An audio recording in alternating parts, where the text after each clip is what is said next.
Sa mga wala pa'y koneksyon sa tubig sa Davao City Water District, padayon nga nagadawat ang DCWD ug mga aplikante alang sa bagong water connection. Atong sayro ng detalye niini sa live report ni Argil Relator. Argil.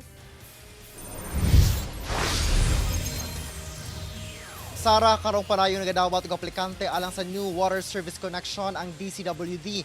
Ninawagan ang ahensya sa mga aplikante nga dili na kiniiagi sa mga fixer.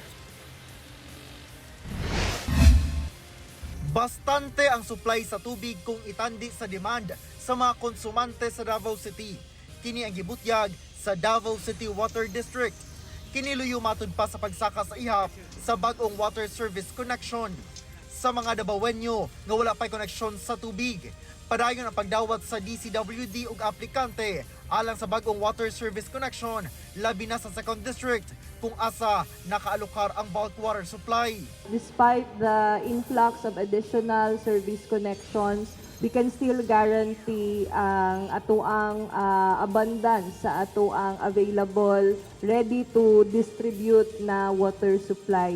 Ang nakaapan na monitor sa DCWD nga nakisakay ang mga fixer nga nagapaningil og mas dako nga kantidad sa mga buot mag-apply og koneksyon sa tubig sa DCWD. Nga pahimangnuan ang tanan na gusto mag-apply og new service connection nga dili na moagi og fixer.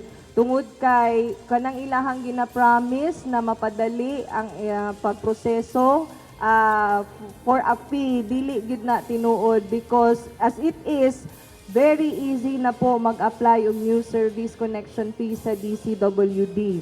Mas dali na nga makabayad sa new service connection sanglit nag-offer subsidy og installment nga 500 pesos. Mamahimo na nga makakonekta sa DCWD. Ang nahibiling 5,500 pesos bayaran sulod sa 11 ka bulan. Sara, gawa sa kining mga fixer no nanawagan sab ang DCWD kung doon may mahiwalaan nga kining pagpangawat o kining mga metrohan sa tubig sang nito mga report nila nadawat nagilayon kining report sa kapulisan o ganing nakikoordinate na sab sila sa mga barangay ingon man sa mga junk shop maposibleng ginabaligyaan sa mga kinawat nga mga metrohan og tubig. Sara. Okay, daghang salamat, Argil Relator.